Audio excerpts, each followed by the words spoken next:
Good morning to those of you joining from the U.S. and good afternoon to our European audience, and for those in the Asia Pacific, good evening. Gee, when looking at our participant list, I'm thrilled to see a variety of industries around the globe: technology, insurance, healthcare, retail, higher education, oil and gas. We even have sports and entertainment represented. Welcome to everybody. Welcome to the Conference Board's webcast on the real employee experience and the importance of connection and bringing happiness and success to our personal and professional lives. I can't think of a more important topic in the world right now. So wherever you are, I hope you and your families are safe and healthy. I'm David Dye, and I'm the Program Director for the Conference Board's Employee Engagement and Experience Council here in the U.S. I'm joining you from just south of Washington, D.C., and I'm going to be your moderator and host for the webcast. Before we begin, I'd like to just cover a couple of housekeeping rules here on how you can engage and participate in this webcast. In order to make this a little more interactive, please do ask us questions.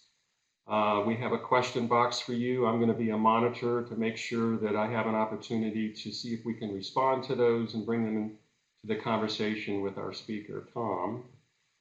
Obviously, if there's not a chance to answer it, we'll see if we can follow up with an email later on. Please feel free to download the presentation on the file download pod in the bottom center of your screen. You may also full screen the video at any time by clicking the 4 arrows at the top right of the screen.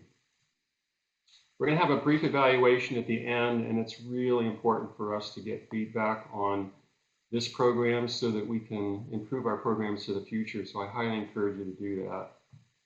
And share this program with your colleagues and contacts. It's going to be available in the on-demand following this webcast. You'll also be pleased to know that you can earn credits for this webcast, and the ones that you see listed there. The only thing that I will say to you is that you must stay on for the duration of the full live program, during which you'll be able to request certification when you type in your name in the email and the password.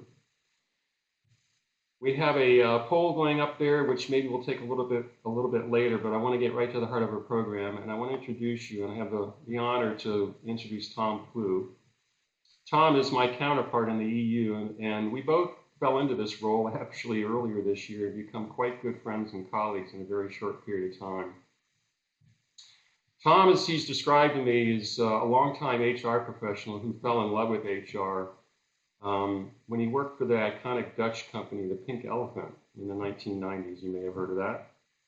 And it was there where he saw that there was a clear connection on people and how people envision and connection can make all the difference in how people collaborate, have good employee experiences, and actually execute on their business. He said held several roles in his career, including recruitment manager, HR strategist in profit and nonprofit sectors.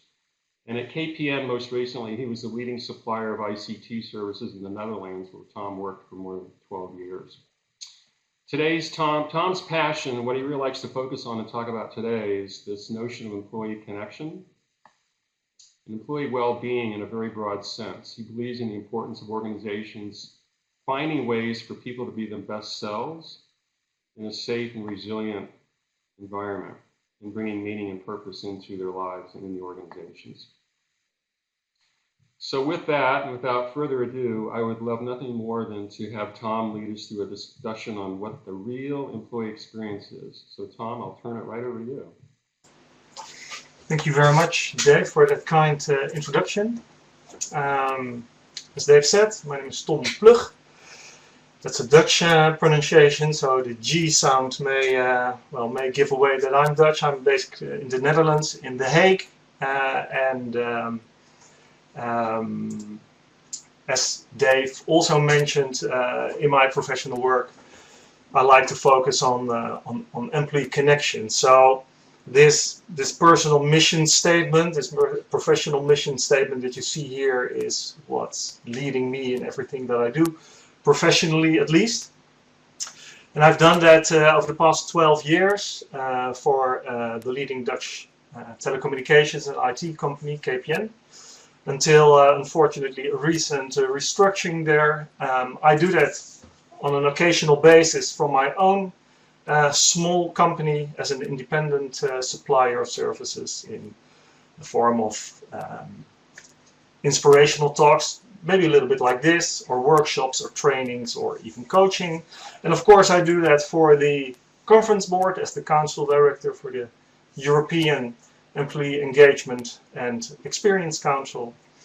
And in the near future, as I hope, while I'm currently orientating on a new job, I hope to put that in practice in a new job as well in the future. So if you like this talk at the end, you have any suggestions, please share them with me. But that's enough about me. Let's go to this afternoon's talk.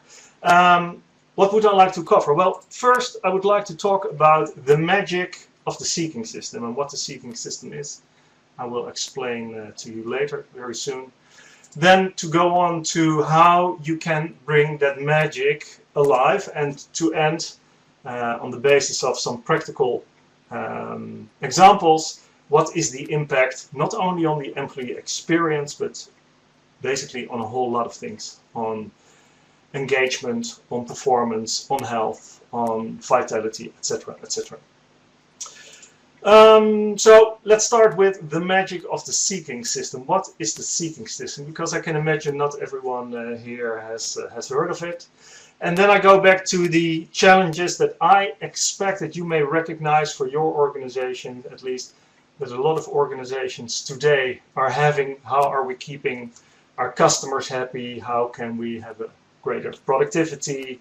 How can we be sustainable, agile, and how can we have, luckily also they think about how can we have happy employees. And it's good to see that more and more organizations, they have embraced the idea of we have to focus on the employee. As long as our employees are engaged and feel fulfillment and use their full potential and experience a sense of purpose, we believe that they are going to help us reach our goals and eventually gain some sort of competitive advantage. So I think that's a very good idea. But what I also see in the practice is that a lot of organizations are approaching that from an outside in way. And with that I mean that they focus on the outside world, they focus on the work environment. And to give you some examples, they start working in an agile way, they have rules, procedures, core values, a mission statement on the wall, things like that. Some organizations paint their walls blue, they hang up surfboards with the idea of creating that sense of engagement and fulfillment, etc. for their employees. And I don't think that's wrong, absolutely not, there's nothing wrong with that, but I think in a way that outside-in approach, just that outside-in approach is incomplete. And what I'm missing is the inside-out approach. And that's what I call the real employee experience, a little bit as a joke, of course, but I think it adds to the more traditional approach of the employee experience. And what I recently, what came to mind is it's maybe not about the employee experience, but maybe everything is about the employee connection. How can you create a connection with your employees from the inside out in order to have them play an important role in your organization? And then we come to the seeking system, because the seeking system is something important that could help us with that. That's where the magic comes from, as I said earlier. And what's the seeking system? Well, we all have a seeking system. The seeking system is part of our brain. And this Estonian-American professor, Jaak Panksepp, he described this seeking system earlier. And what he basically says is this seeking system helps us, motivates us to explore the world, to learn, to survive. So that's something that's built into our DNA. Actually, not just our DNA, but all mammals have seeking system. That's what gets us going. What differs us from all the other mammals is that we also have a very high developed prefrontal cortex. And if you combine those two, then you get the magic. and we click. There we go.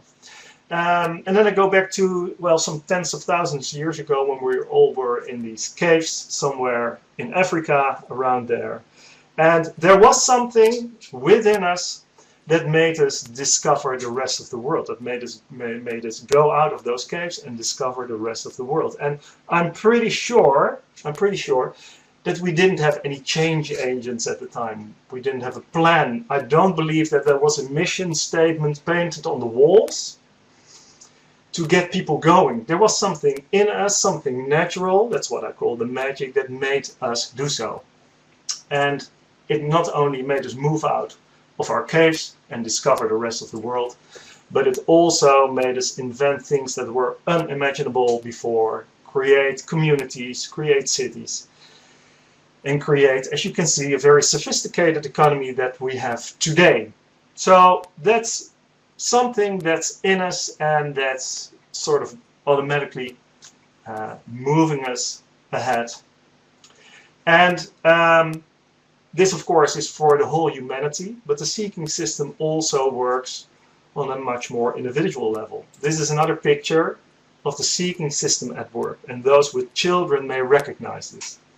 If you give, in this example, this girl a set of building blocks, you don't have to explain to her what you want her to do with it. She starts playing with it, she starts experimenting, she starts building towers, she discovers when they fall over, etc., etc. So that also is the natural force, or the magic, or the power, who we like to call it, that's in us. But it's... Hey Tom, I wonder if I could just maybe ask you a quick question here for the benefit of the audience. By the way, Tom and I had a connection we didn't really realize, but we were preparing for this. Jaak Panskep is actually a professor I had at the university I went to here in the US in Northwest Ohio, and I was just very surprised when Tom brought him up again. But I wanted to ask you, Tom, you know, the word employee experience is a little newer than what we used to call employee engagement. And I'm just kind of curious, maybe at a high level, any thoughts for our audience about engagement, employee experience? Are they the same? Are they different? I know in the conference board we talked about employee engagement as being this intellectual and emotional connection to your work and to your teammates and to your organization. But just curious at a high level if you have any thoughts on that. Yeah, well, thanks for the question. Yeah, I think basically it's a semantic discussion. That's always an easy answer. And of course, it's also that every so many years we come up with a new concept. First we call it engagement and then experience. But I don't think, the way I see it is that it starts with the experience, because experience is something that you feel. And if you feel, let's say, the right experience, an experience that's appealing to you, then I think you create engagement out of that. So that is one way to see that. And I also believe that you can come up with other answers and explanations, but that's how I see it. So basically, let's make our employees have that experience that really makes them thrive and makes them happy and healthy. That's it. Yep. Okay, so there's this little girl playing with her blocks, some form of employee, no, not employee, very young employee, but some form of the seeking system at work. But it's not a fact that in every employee that seeking system is active. And I have to see if I can forward this presentation, because maybe a little bit. Oh yeah, there we go. There we go. Thank you. There we go. And that's also what Jaak Panskep thought. So he described, I think in a very poetic way, what happens when our seeking systems are not active. Human aspiration remains frozen in an endless winter of discontent. Wow, that's horrible if that's your life, or if that is your job. But I can imagine in the machine revolution about 100 years ago, maybe that is what we wanted from our employees. Don't think too much, don't go explore, don't go find out, don't try to put too much meaning on what you do. just do what we want you to do. And if you look at scientific management by Frederick Taylor, you'll probably recognize a lot of that. Everything is for efficiency. But the world, of course, has changed. I believe that all your organizations are looking for more than just efficiency.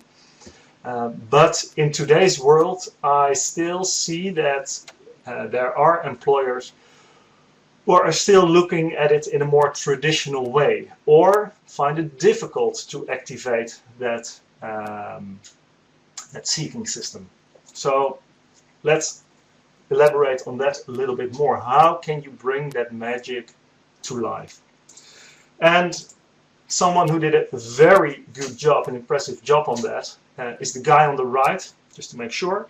That's Dan Cable, and Dan Cable is an American professor in the London Business School, and he did a lot of work that built on the work of Jaak Vangset. And what he basically says is that seeking system, once it is activated, it creates the impulse for us to learn, to experience new things, to explore, to discover, to be surprised. That's what we actually like once our seeking systems are activated, and also to extract meaning from ourselves, from our actions, from our circumstances. And that's basically what we want. This is an active seeking system, and this is what we need more in work. And what's happening on a hormonal level is that the dopamine starts to flow. We lose all track of time. You may recognize that. I hope you recognize that. You're in that flow in which everything comes easy. That means the seeking system is working. So if you recognize that, great. You can have that in work. You can also have that in non-working situations. For instance, when you're making a jigsaw puzzle, there is something in it, at least that's what I experienced the one or two times that I make such a puzzle, that make me go for the next piece and the next piece and the next piece, and make me lose track of time. And those who are maybe a little bit modern than me in that case, they may recognize that from playing Candy Crush.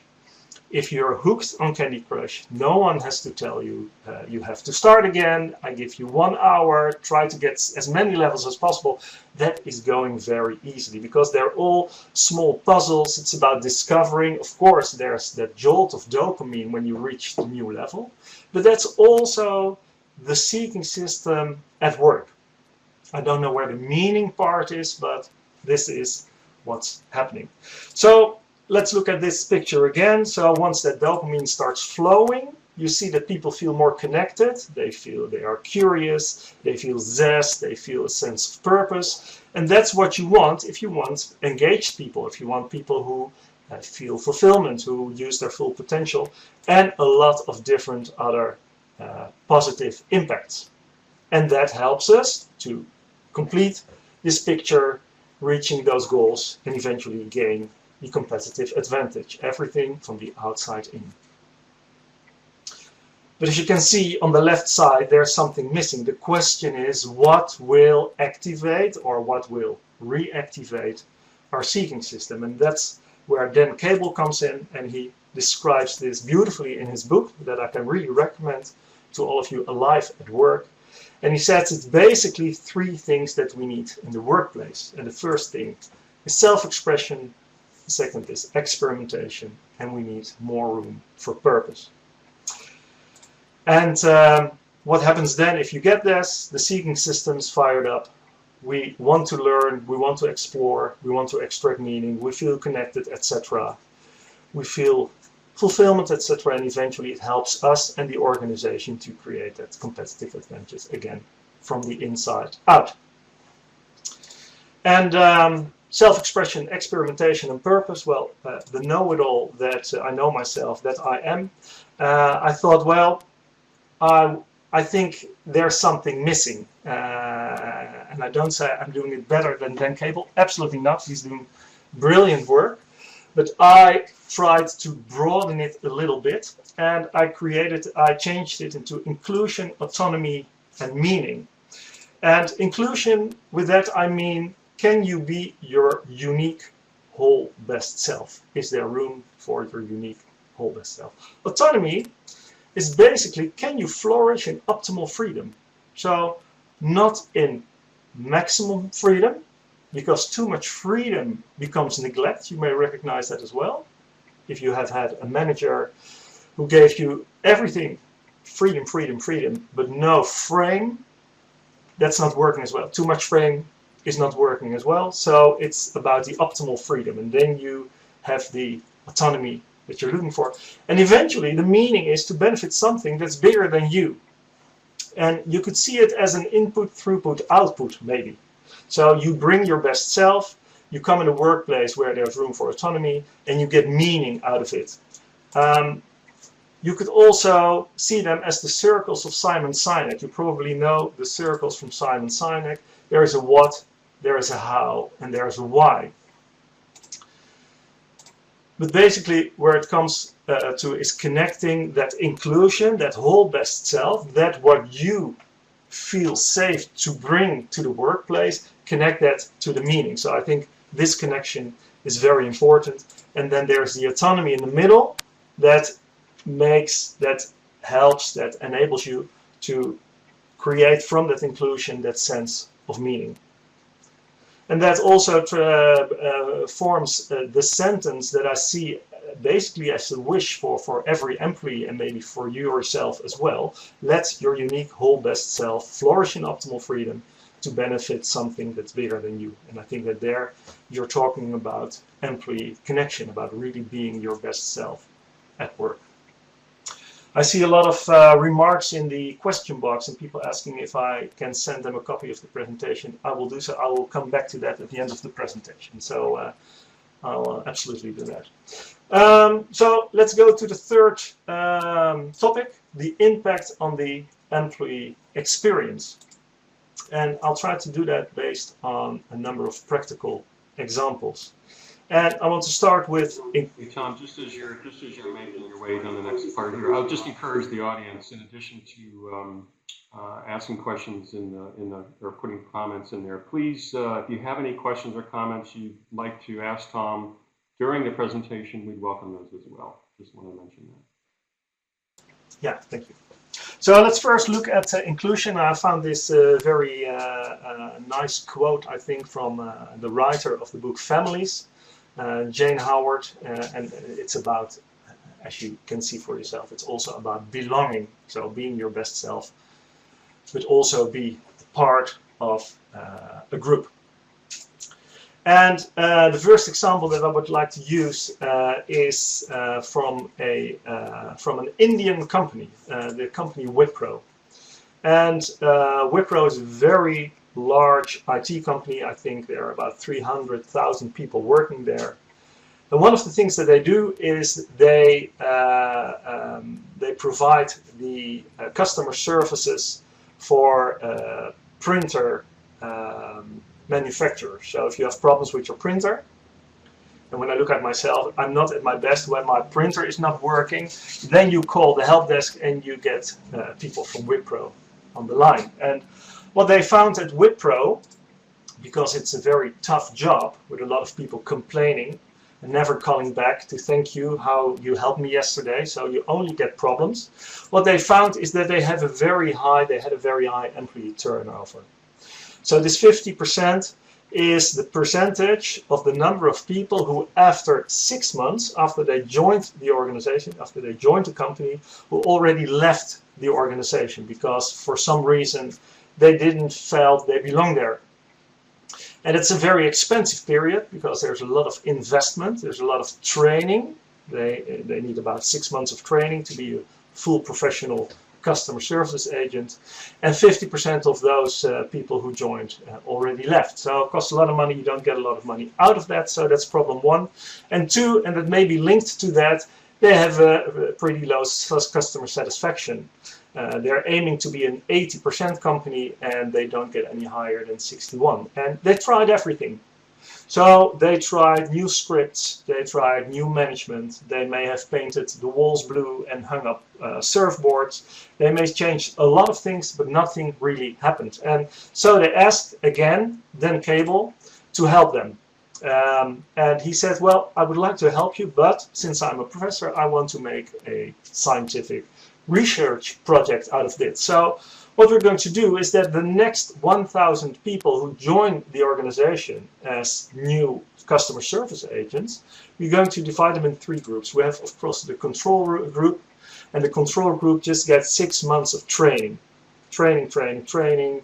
working with new colleagues, etc., until after 6 months they are full-blown customer service agents. The second group, they're going to use the first hour of those 6 months, and only the first hour, to create a very strong connection with the organizational identity. So they invited a senior manager. The senior manager welcomes the group. They're basically in groups like 10, 15, 20 people, those classes. And the senior manager starts to tell them about Wipro, about their values, about their heritage, about their history, about the numbers, etc., etc., etc., for about 20, 25 minutes.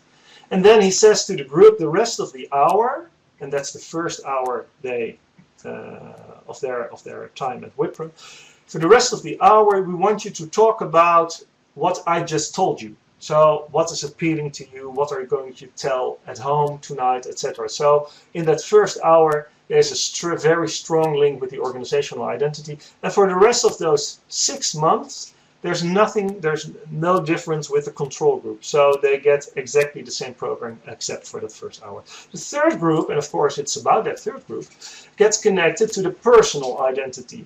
So again, in the very first hour of their 6-month period, there's a senior manager in front of the group, and they say, we at Wipro, we find it very important to know who you are, what you're good at, and how we can use your skills at Wipro. And he starts telling, or she starts telling a story about him or herself, what she finds important, what she does, what she's good at, how she does that in her private life, how she does that at work. So she basically invites them to be open about themselves. And after that, they asked them 3 questions, and they did it in Bangalore at Wipro, and also did it in Enschede. That's another G word that's in the east of the Netherlands, at a customer service from another company, customer service department. And they asked them 3 questions, and the first question is, what 3 words describe you best? So that's one. So they're writing that down. They don't have to share it with each other. It's just for themselves. So it's a very first step in self-reflection, basically. Then they get the second question, and it is, think about what is unique about you, what do you bring to work, what makes you successful at work, and what makes you also have fun at work. So this is basically about key competences, you may say. And again, they're writing that down, they don't have to share it with the others. And that's all that first hour. And then the third question they get is, think back of a situation where you were at your best and write a short story. So they are all doing that. And then they start introducing, they're asked to introduce themselves to the rest of the group based on that best self story. So everybody's doing that in Bangalore. I've also seen it work at Enschede, which was a little bit exciting because I was not sure if people who didn't know each other, because it was their first day, the first hour in a new company, if they would feel comfortable to share their stories. But everyone shared their story, and so they did in Bangalore. And what then Cable found out, after 6 months, they followed those groups, they saw that the control group still had that 50% turnover. So 50% of the people had gone in 6 months. The organizational identity group, you see that the turnover was 16% lower. So there were more people staying. But when they look at the personal identity, they saw that it was 57% lower. Only by doing that very first hour of introduction, because that's the only difference with the 2 other groups.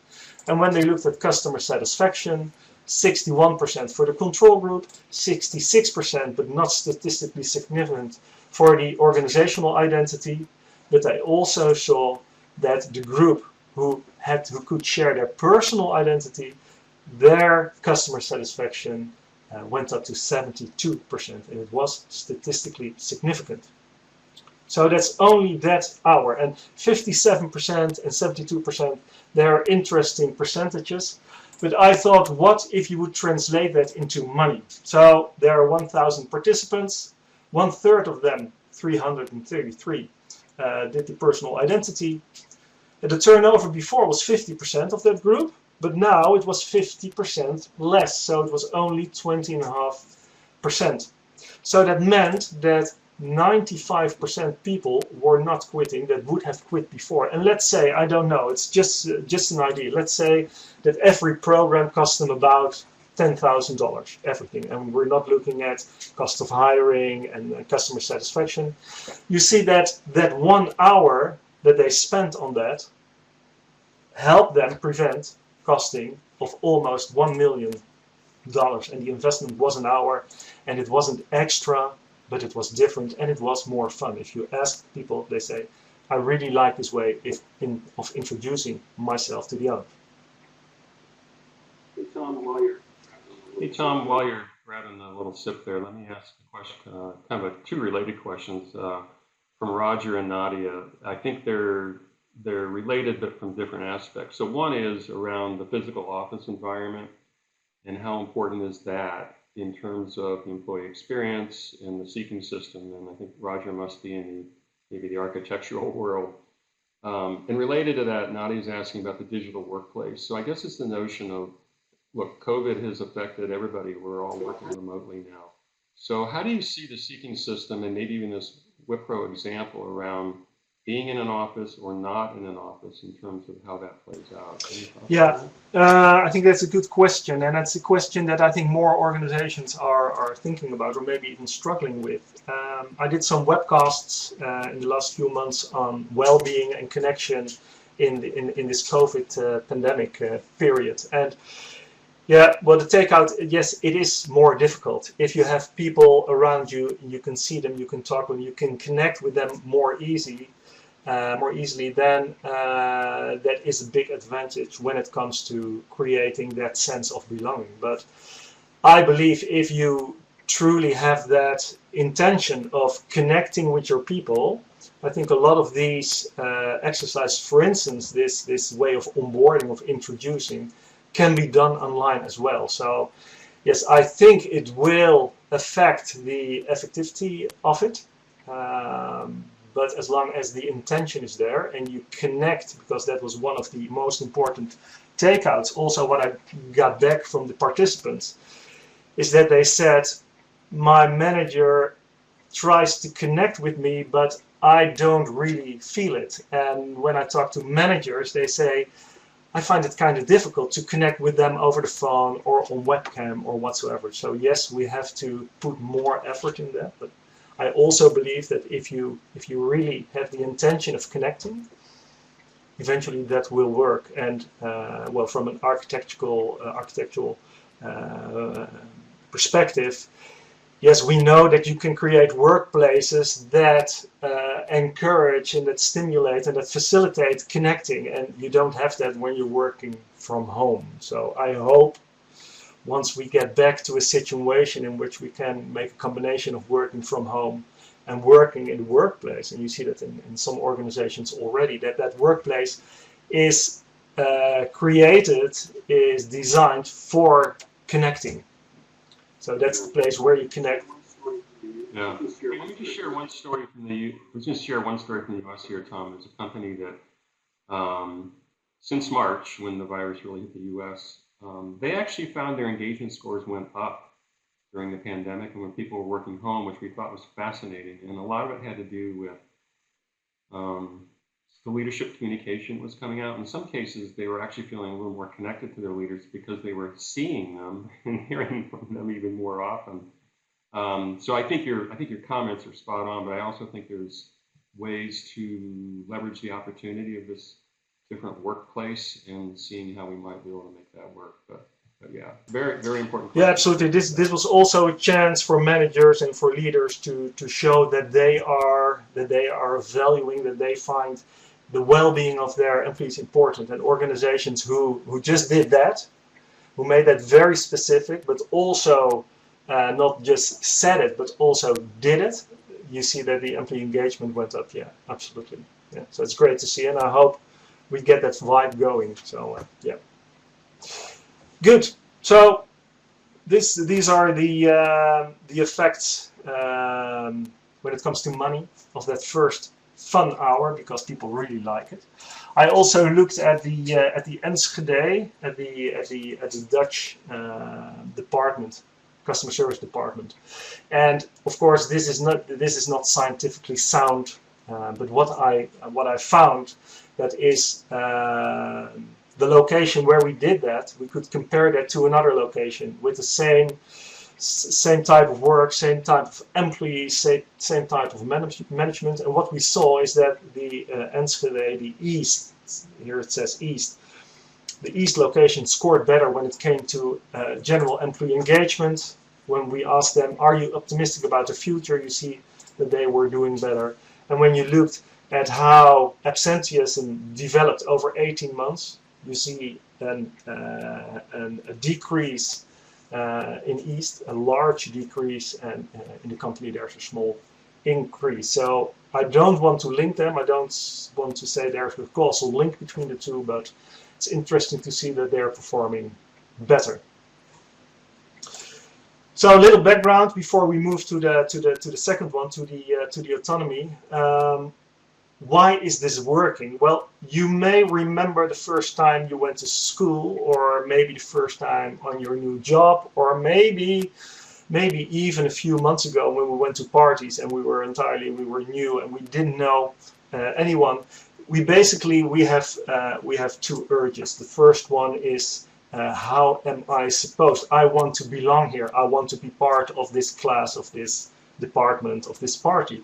And the other question that we have is, how can I be my authentic self? And those two, there may be tension in those two. They may conflict because too much focusing on belonging or too much focusing on authenticism may damage the other one. And what they did in this study, in this approach, is a very nice example of how you can combine those two. When you work at when you come to a new organization, basically most onboarding programs are about, this is who we are and this is how we do things around here, which is very good for that sense of I'm part of it. But they usually don't pay much attention about your authenticity. It's a little bit like, well, okay, well, you are who you are, just find it out and see how you can bring yourself into work. And what we did here, or what they did here, is combine those two things, which really creates a sense of inclusion. I can be myself in this group. I am accepted for who I am because that's how we do things around here. And there's a lot of interesting impact, positive impact of inclusion. People see their relationship really as a relational. They feel room for identity. They show more flexibility. They feel more involvement. They're more productive, etc. And very important, they are happier. People who feel included are happier, and happy is a good thing if you want success. If you want to gain those competitive advantage, it's good if your people are happy. And that's a way of switching thinking. The behaviorism, which is about the behavior is leading and the emotion may be a product of behavior. And if you make in emotion happiness, and you add the word success to it, then you get what maybe without knowing, but a lot of people still think is working. If you work hard, behavior, you'll be successful, and if you're successful, you'll be happiness. But that pursuit of happiness is not really working, because that happiness is, every time you take a step, it's moving farther away from you. And positive psychology says it starts with emotion. And if we can manage to get that emotion, a positive emotion, like happiness, for instance, as a result of that onboarding process, but of course there's a lot more, then we'll change behavior, maybe not even knowing it, but we'll change behavior. And there's a lot of studies that show that it works like that, and that behavior will eventually lead to success. So to wrap things up about the belonging, about the inclusion element.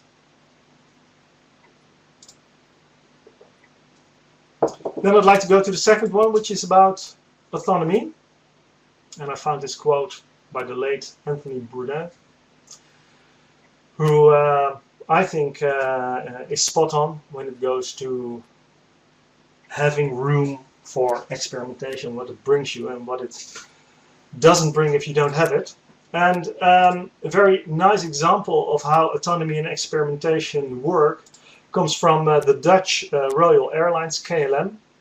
And then I have to take you back to about 10 years ago, 2010, around this time, when there were several things happening in the world. We had that volcano, you may remember that, in Iceland, who was a lot of ash in the air. So air traffic was disrupted. That's one. Two, there was the World Cup, and I think here I have to say soccer, but for those in Europe, the World Cup football in South Africa. And Twitter was relatively new. Those three things are important for this story. And what happened at KLM is that they had a program, and in that program they said everyone who has a very good idea, we give 5,000 euros to put that in practice. And there's a group who said, well, this new app called Twitter, we believe that that's going to be big.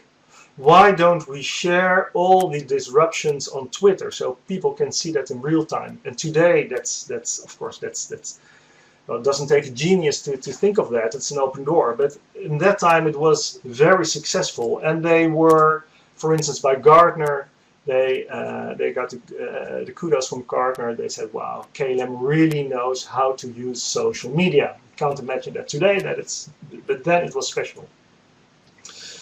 But as I mentioned, there was also the World Cup soccer, the World Cup football in South Africa. And the Netherlands played Mexico. And I don't know if there are any Mexican members here, but we won, which is very special for us as well. So we won. And one of the guys from that team, he said, well, let's put this in the official KLM Twitter feed. And this was not appreciated, and I can really imagine that, especially because of this this picture of a very stereotypical way of portraying someone from Mexico. So they got a lot of comments on that. KLM, I'm never flying your airline again. F you big time, etc., etc. And then KLM did something interesting. They did two things. First, they apologized to everyone who was insulted by that. And the second thing they did was telling to the one who was responsible for that, we're not going to punish you for that. You're not going to be sanctioned because we asked you to experiment.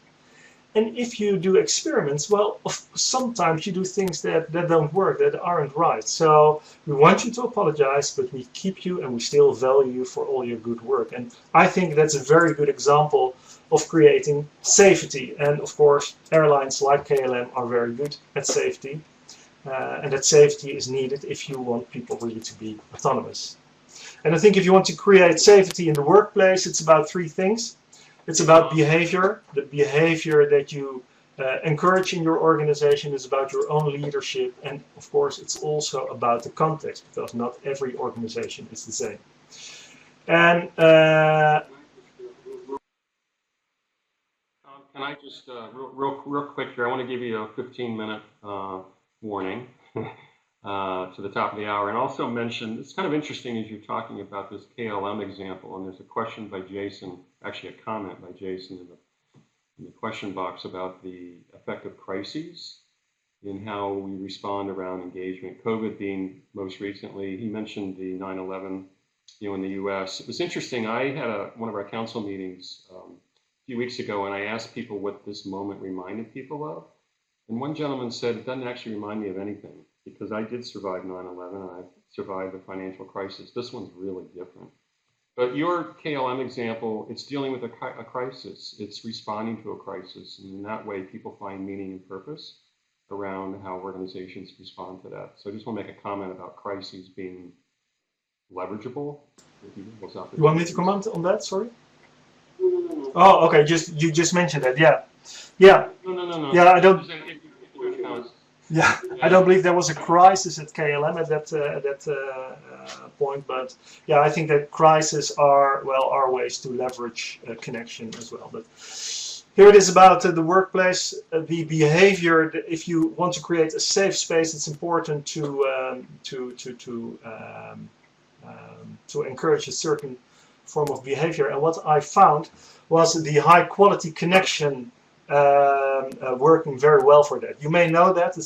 There's a book from Jane Dutton. She did a lot of work on that together with Emily Heafy about high quality connections in the workplace. And high quality connections are basically short-term interactions between two people with a mutual positive regard, with trust, with active engagement, in which they feel alive and vibrant. And they could be micro moments. This may look like a high quality connection at work. It may be a phone call, it may be a talk over a cup of coffee, it may be an email or whatsoever.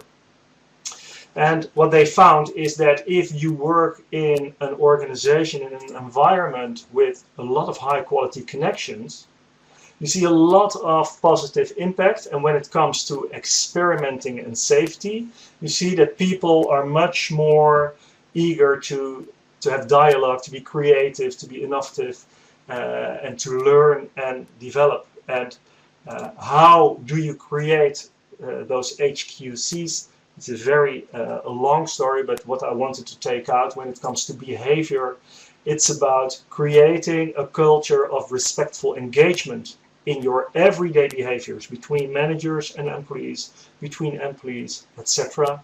It's about task enabling. Are you enabling others to perform their tasks? And the third one, very important, is play. Can you create playful activities, a playful culture in which people meet each other in different circumstances than two colleagues or a boss and an employee? So these three types of behavior create those HQCs who create eventually that safety. There's also a role for leadership, of course, and leadership is also very situational based. And here you see on the left side a very strict, hierarchical, traditional manager who knows all, who avoids risks, etc., which is very tight, who really focuses on the organizational frame. On the other hand, you see the manager who fully believes in personal freedom, and both of them don't really work. So leadership is basically about balancing the frame and the freedom to get that sense of what I call optimal freedom. And this is some form of behavior that helps you create that optimal freedom, that safety. And the last thing I would like to say about autonomy, and then we'll move to meaning, is that it's also important to notice in what context you live. There is a difference between a company like Google that is built on innovation. A few years ago, people got 20% of their time to do things they thought mattered. They've changed that because that was too much innovation after a while. That organization changed, so they're focusing now more on productivity and on relevant innovation for the company.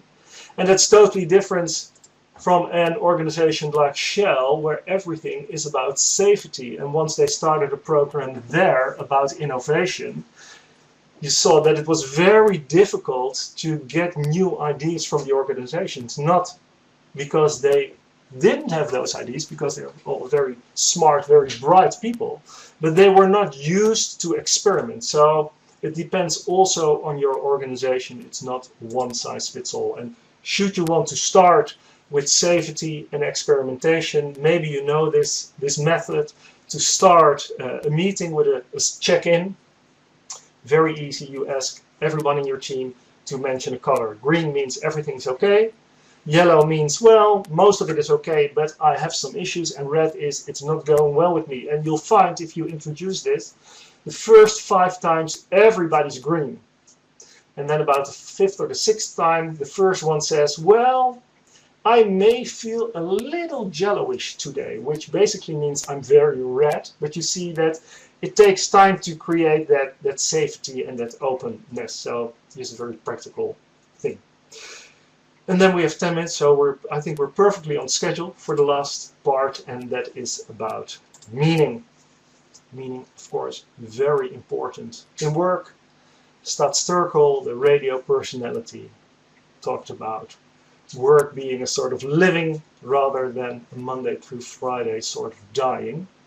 And a very nice example of how meaning works, and meaning means that you do something that's bigger than yourself, the causal link between what you do and what it's for, comes from a US university, where they have a program, and that program is, or that initiative is to collect money for people who can't pay for their education.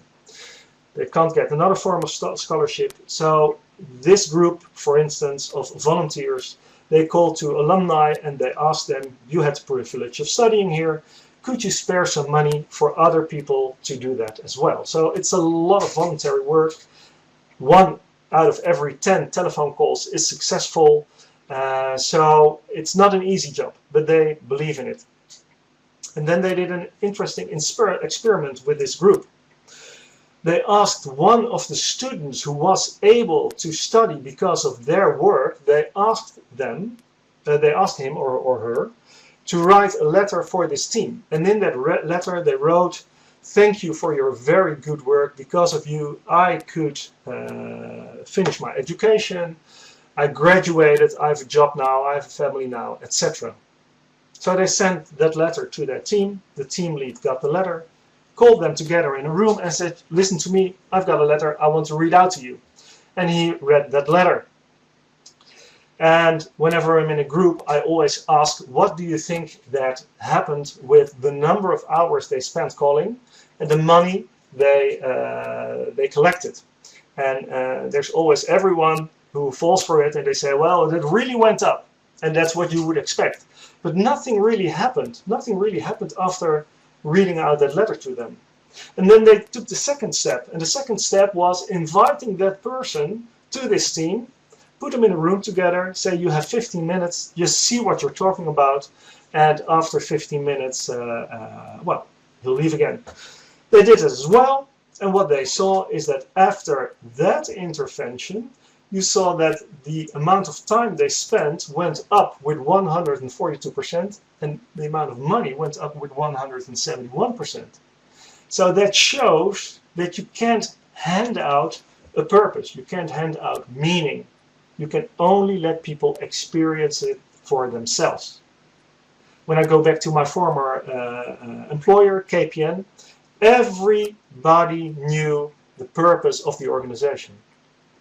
But that's in the head. I wonder how many feel it in their heart. How many wake up in the morning, think about that purpose, and start working again. So it's about giving people the opportunity to connect. So having meaning is very important. There's a positive influence on a personal level on health, on energy, even on life expectancy. They studied that in a group, 50 to 60-year-old, and they saw people without meaning were twice as likely to die earlier than those with meaning, but also in the working environment. But you can't hand it out, and what you can do is facilitate it. First, by making sure you have well-designed jobs with room for job crafting, that you're a facilitative leader, and that there's access to decent work, but also to enable employees to get that feeling, to get that personal experience of what they bring in, their belonging or their inclusion, and what they make out of it. So that is important. So it's about connecting with clients, connecting with patients, connecting with suppliers, etc., to see that we're all working on the same thing. But it's also about connecting with yourself, and that's the last part of this element. Because what you could do is ask yourself, and you can do that with your team maybe the next time you're together with them, is ask them to describe what is it that you're doing, what is it in fact that you're doing. Let's say for this team that would be, I'm talking on the phone all day. Okay, and then you start asking why. So the first step might be, well, to ask people to donate money. Okay, but why are you doing that? Well, because we have this initiatives and I'd like to contribute to that. Okay, why is that? Well, because I want to allow people with less money to study. And if again you ask, and why is that? then you may come to the point that they say, well, to let them graduate so they can build a career and they can take care of themselves. And every time you ask why and you can get a level lower, you know you're not ready yet. And at a certain point, you get to, this is what really makes me going at work. And connecting with that is much more powerful than connected with the first level. So that's, I think, is a very fun exercise to do. And what you can follow it up with is ask them to create a job title that is connected to those different levels. So you start out with a telephone operator, then you're an outbound call center operator, maybe in the third step you're a fundraiser.